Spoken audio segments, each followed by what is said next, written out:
को नमस्ते। प्रत्येक व्यक्ति अपने जीवन में स्वस्थ रहना चाहता है, खुश रहना चाहता है और अपने जीवन को बहुत अच्छे तरीके से चलाना चाहता है। लेकिन उसके जो मुख्य आधार हैं उसको हमें समझना चाहिए कि जीवन को स्वस्थ रखने के, खुश रखने के, सुखी रखने के 3 आधार हैं। सबसे पहले है भोजन, कि हमें किस प्रकार का भोजन करना चाहिए। दूसरे नंबर पे आता है हमारी नींद, कि हमें नींद कितनी लेनी चाहिए। और तीसरे नंबर पे आती है बात ब्रह्मचर्य की। तीनों को हम अच्छे से जब समझ पाएंगे तभी इनका लाभ ले पाएंगे और तभी हम जैसा चाहते हैं जीवन को सुखी रखना, स्वस्थ रखना और खुश रहना, तभी हो पाएगा। सबसे पहले हम भोजन की बात करें कि भोजन हमारे लिए बहुत ही आवश्यक है कि हमें भोजन किस प्रकार का करना चाहिए। वैसे तो आजकल बहुत लोग जागरूक भी हो गए हैं इस मामले में, जान भी रहे हैं कि हमें अपने स्वास्थ्य को ठीक रखने के लिए कैसा भोजन करना चाहिए। क्योंकि भोजन जो है वो 3 प्रकार का होता है। एक होता है सात्विक भोजन, दूसरा राजसिक और तीसरा है तामसिक। कि सात्विक भोजन हमारे अंदर स्फूर्ति पैदा करता है, हल्कापन लेके आता है, हमारे को स्वस्थ रखता है। तो सात्विक भोजन के ऊपर ही हमें फोकस करके चलना चाहिए, क्योंकि जैसा हमारा भोजन होता है उसी प्रकार के विचार हमारे बनते हैं और जैसे विचार होते हैं उसी तरह की ऊर्जा हमारे शरीर में बनती है। तो हमें सात्विक भोजन ही करना चाहिए जो शरीर के बिल्कुल अनुकूल होता है, सुपाच्य होता है, जल्दी पच जाता है और बहुत पौष्टिक होता है। तो ऐसा भोजन सस्ता भी होता है और हमारे लिए अच्छा भी होता है। 2 प्रकार के भोजन जो हमारी राजसिकता को बढ़ाते हैं, तामसिकता को बढ़ाते हैं, वो हमें बेचैन कर देते हैं। तो ऐसा भोजन ना करके केवल सात्विक भोजन हमें करना है, इस पे हमें ध्यान रखना है। दूसरा कि हमें नींद प्रॉपर लेनी चाहिए। हम रात भर काम करते रहते हैं, ना सोने का समय होता, ना जागने का समय होता है। हमें समय पर सोना चाहिए और समय पर ही उठना चाहिए। अब बहुत सारे बच्चों की भी और बड़ों की भी आदत होती है कि रात को तो लेट तक जागते रहते हैं, काम करते रहेंगे, टीवी देखते रहेंगे, इधर उधर के जो है गप्पे लड़ाते रहेंगे, सुबह हम समय से नहीं उठ पाते। सुबह का ये बताया है हमारे शास्त्र, ये कहते हैं कि जब सूर्य निकलने के बाद तक व्यक्ति सोता रहता है तो जो सूर्य की किरणें होती हैं वो उस सोए हुए व्यक्ति की जो ऊर्जा है उसको खींच लेती हैं, उसको जो है उनका हरण कर देती हैं, उसको बिल्कुल एक तरह से शरीर को शिथिल कर देती हैं। आलस में वो रहता है, अच्छा वो सोच नहीं पाता। फिर दूसरा क्या होता है कि लेट उठने से हमारी दिनचर्या जो है वो भी अच्छी नहीं बन पाती। तो हमें नींद का भी ध्यान रखना चाहिए कि हमें 6-7 घंटे सोने ज़रूरी है सोना, लेकिन समय से सोएंगे तभी हम समय पर उठ पाएंगे। तीसरी बात आती है ब्रह्मचर्य की, कि शब्द से ही ये लगता है, ब्रह्मचर्य शब्द आजकल थोड़ा सा लुप्त सा हो गया है, ऐसा लगता है। पहले तो जैसे विद्यार्थी होते थे, चाहे वो लड़कियां हों तो लड़के हों, जब भी उनको शिक्षा दी जाती थी गुरुकुलों में, तो आज हम स्टूडेंट्स बोलते हैं, दोनों को विद्यार्थी कहते हैं, लेकिन पहले उनको ब्रह्मचारी और ब्रह्मचारिणी शब्द से बोलते थे कि ये शब्द जो है। लेकिन आजकल जैसे ब्रह्मचर्य शब्द अगर किसी को कोई सुन भी लेता है, किसी के सामने रखा भी जाता है, तो थोड़ा सा उनको अजीब सा लगता है कि ये तो बहुत पुराना शब्द है, ये ब्रह्मचर्य शब्द ये कहाँ से आ गया, और आज के समय, आज के वातावरण में तो इसकी क्या आवश्यकता है। थोड़ा सा समझें कि ये ब्रह्मचर्य है क्या। कि ब्रह्म और चर्य जब इसकी संधि छेद करेंगे तो ब्रह्म का मतलब होता है, ब्रह्म हम ईश्वर को भी कहते हैं, और ब्रह्म जो है हम विशाल जो वस्तु होती है उसको भी कहते हैं, विशालता। और जैसे ब्रह्मचर्य, चरण मतलब विचरण करना, यानी कि हम छोटेपन से बड़ेपन की तरफ जाएं, कि हमारा जो प्रयास है जीवन में वो महानता की तरफ हमें खुद को लेकर के जाना है, छोटेपन से विशालता की तरफ हमें लेकर के जाना है। तो ब्रह्मचर्य का अर्थ तो यही होता है कि मनुष्य के जीवन में बहुत सारी कमियां अपने अंदर जब हम झांक करके देखते हैं, छोटी छोटी बहुत सारी कमियां होती हैं। उन कमियों को दूर करने का हमारा उद्देश्य होना चाहिए कि हमारे जीवन में जो मानवीय गुण हैं वो कौन कौन से होने चाहिए कि हमारे जीवन में सत्य है, ईमानदारी है, हम सबसे प्रेम करते हैं, दूसरों का सहयोग करते हैं, हम जो है दूसरों का उपकार करते हैं कि नहीं। ये सारी बातें सोचने की के योग्य हैं कि हमारे जीवन में ये हैं कि नहीं। तो हम जब हमारे अंदर जब मानवीय गुण भर जाएंगे तो ये लगेगा कि हाँ, छोटेपन से हम बड़ेपन की तरफ जा रहे हैं, हम महानता की तरफ आगे बढ़ रहे हैं। दूसरे शब्दों में ब्रह्मचर्य को हम इस रूप में देखते हैं कि जो इंद्रियों पर संयम करें, इंद्रियों पर संयम करने वाला जो होता है उसको ब्रह्मचारी कहते हैं। अब हमारे वैसे तो जितनी भी इंद्रियां हैं, जितनी हमारी इंद्रियां हैं, चाहे देखने की, सुनने की, चखने की, स्पर्श करने की, सूंघने, जितनी भी इंद्रियां हैं वो सारी की सारी बाहर के विषयों को ही दिखाती रहती हैं। लेकिन यहाँ hमें ये समझना चाहिए कि हमें इनका दास नहीं बनना, इंद्रियों का किसी भी विषय का हमें गुलाम नहीं बनना है, बल्कि इनके पीछे हमें नहीं दौड़ना है, इंद्रियों के पीछे, इनके विषयों के पीछे हमें नहीं दौड़ना है, इनको अपने पीछे दौड़ाना है। क्योंकि यहाँ का ना अल्पे सुखम अस्ति भूमा वही सुखम, कि इन विषयों में बहुत ही छोटा, बहुत ही अल्प सुख हमें मिलेगा। और हमने निर्णय क्या कर रखा है कि हमें तो महान बनना है, हमें तो बहुत आगे बढ़ना है। इन छोटे छोटे सुखों में खुद को फंसाना नहीं है, हमें आगे बढ़ना है। तो यहाँ यही कहा है कि हमें अपनी इंद्रियों का दास नहीं बनना चाहिए। फिर तीसरी बात आती है कि वैसे तो सारी ही इंद्रियां वासना पैदा करती हैं, लेकिन काम वासना को सबसे ज़्यादा ब्रह्मचर्य के साथ इस रूप में जोड़ा जाता है कि हमें काम वासना पे नियंत्रण करना चाहिए। और ये जितने भी विषय हैं सब कहीं ना कहीं इस बीमारी को बढ़ाते हैं। आज के परिप्रेक्ष्य में जब हम देखते हैं, अब देखिए कि जो बाहर का वातावरण है, इस तरह का वातावरण बन गया है कि हम अपने ऊपर किसी भी तरह से कंट्रोल नहीं कर पाते, नियंत्रण नहीं हो पाता।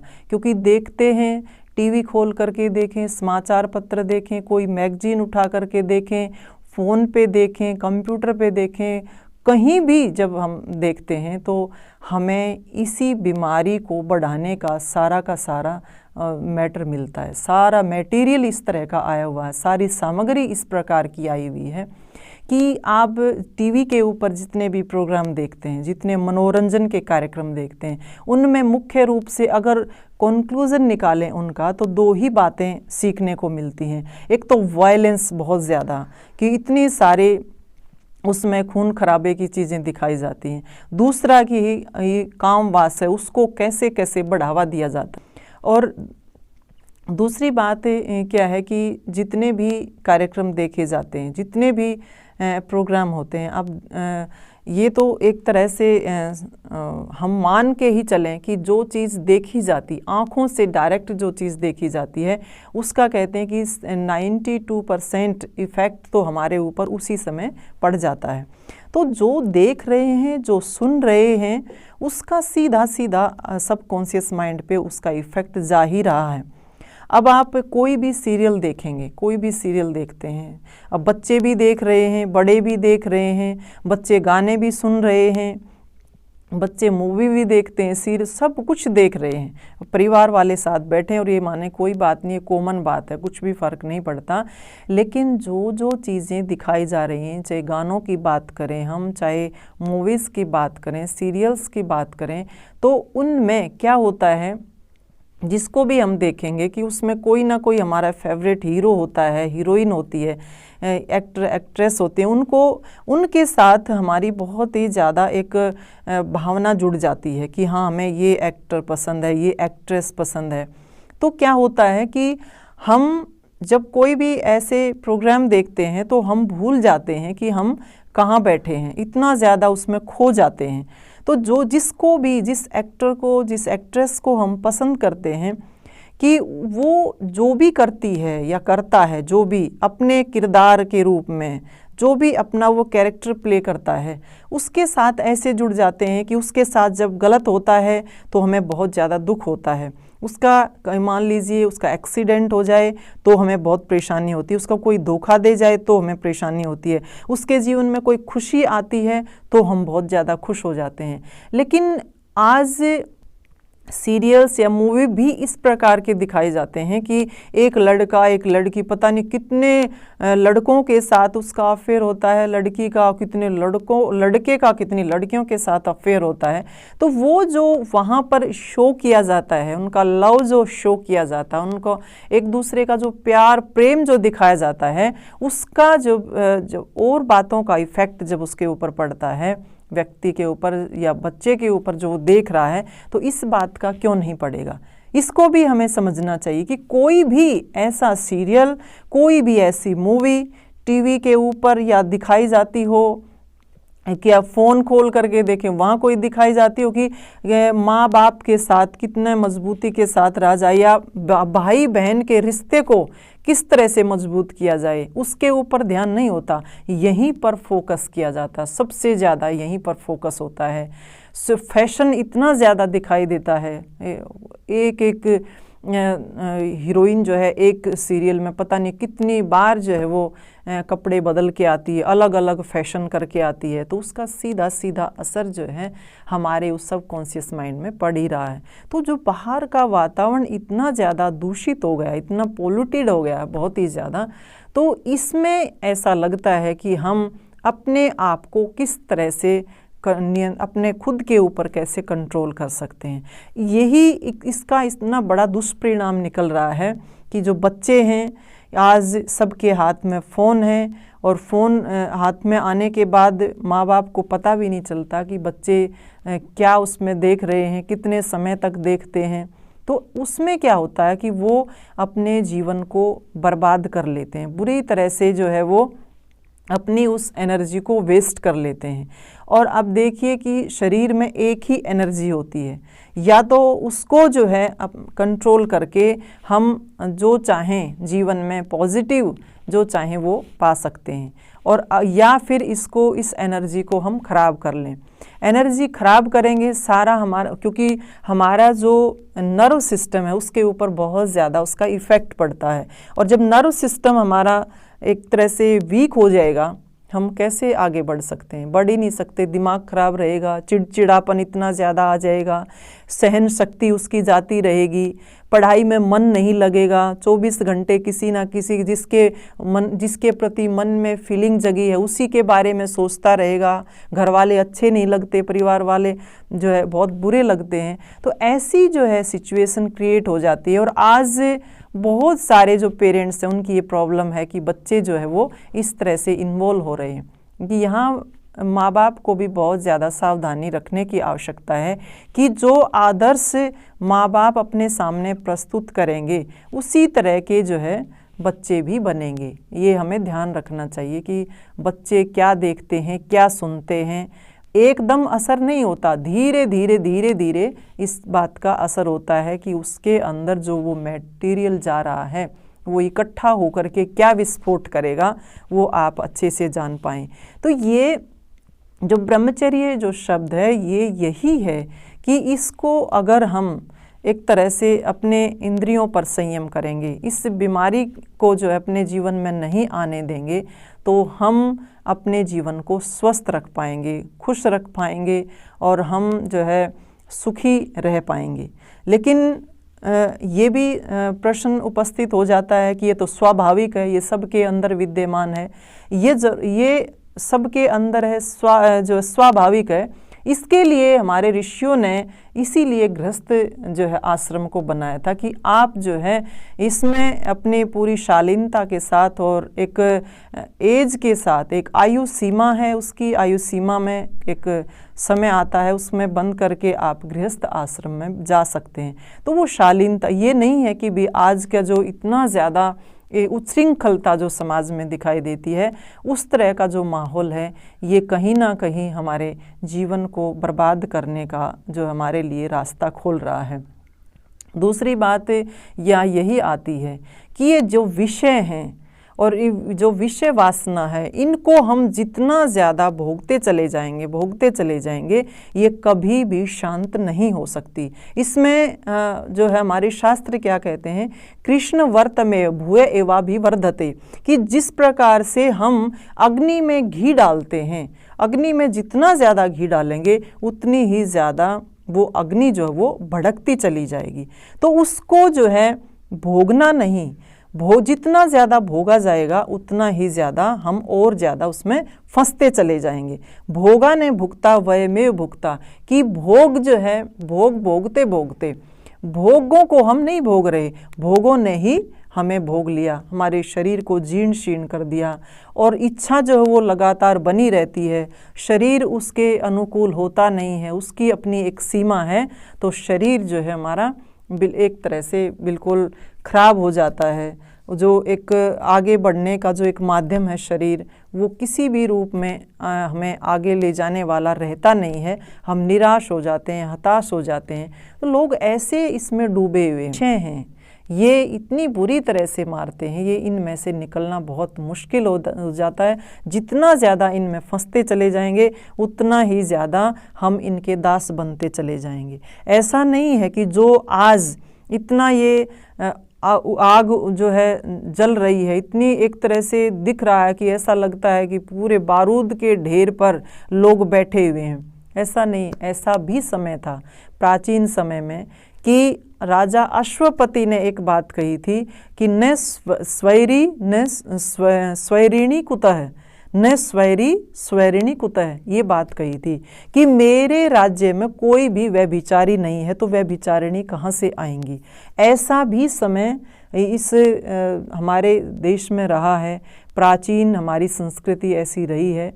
तो हमारे जो ऋषि हैं उन्होंने ब्रह्मचर्य को एक बहुत ऊंचा स्थान दिया है, क्योंकि ब्रह्मचर्य से ही हमारे शरीर का निर्माण होता है। और जब शरीर का निर्माण अच्छे से हो पाएगा तभी हम अपने उस मानवीय गुणों को अच्छे से ग्रहण कर पाएंगे। ये जितनी भी बीमारियां आज दिखाई दे रही हैं कि विषय वासनाओं में पूरा संसार उबल रहा है, ये हमारे लिए बहुत ही ज़्यादा घातक है। कितने सारे नौजवान हैं, युवा हैं जो सुसाइड करते हैं, अपने जीवन को बर्बाद कर रहे हैं, तड़पते हैं, बेचैन रहते हैं, लेकिन समाधान कहीं मिल नहीं पाता। समाधान यही है, सबसे बड़ा समाधान यही है कि हम अपनी जो ये इंद्रियां हैं इन पे कंट्रोल करके चलें। जो चीज़ हमारे लिए प्रतिकूल है, यहाँ एक पहचान यही है कि जो चीज़ देखने के बाद, हम कुछ भी देखें, देखने के बाद, सुनने के बाद हमारे अंदर बेचैनी पैदा करता है, वो हमारे लिए अच्छा नहीं है। जो हमें सुकून देता है, हम अपने आप में रहते हैं, शांति हमारे मन में बनी रहती है, वो चीज़ हमारे लिए अच्छी है। इस बात का ध्यान रखें। दूसरा, अगर हमारे अंदर कोई भी इस प्रकार का विकार आता है तो उसको भोगने की बजाय कि हाँ इसको भोगना है, भोगने की बजाय थोड़ी सी देर के लिए हम अपने मन को एकाग्र करें, आंख बंद करके बैठ जाएं और श्वास पे ध्यान लगाएं। कि श्वास पे जब हम ध्यान लगाएंगे तो ये अंदर की जो तरंगें हैं जो भर रखी हैं वो धीरे धीरे धीरे धीरे निकल जाएंगी। ये भी एक दूध पे जैसे उफान आता है दूध में, इसी तरह से कि दूध में जैसे उफान आता है या जैसे पानी का बहाव होता है, चलता रहता है, ठीक इसी प्रकार से ये इस प्रकार की जो तरंगें हैं वो चलती रहती हैं, धीरे धीरे अपने आप वो निकलती चली जाती हैं। कोशिश ये ना करें कि अंदर तूफान मचा तो उसको हम किसी ना किसी रूप में गलत तरीके से शांत करने की सोचें, नहीं, उनको हम साक्षी भाव से देखने का प्रयास करें। भोजन सात्विक लें, नींद अच्छे से लें, रात को देर तक जागने की आवश्यकता नहीं। सुबह जल्दी उठें, उठ कर के दौड़ लगाएं, योगासन करें, प्राणायाम करें, थोड़ी सी देर के लिए ध्यान करें और परमात्मा से सद्बुद्धि की कामना करें कि ईश्वर हमें सद्बुद्धि दे कि सारा दिन कोई भी मन में किसी प्रकार का गलत विचार ना आए।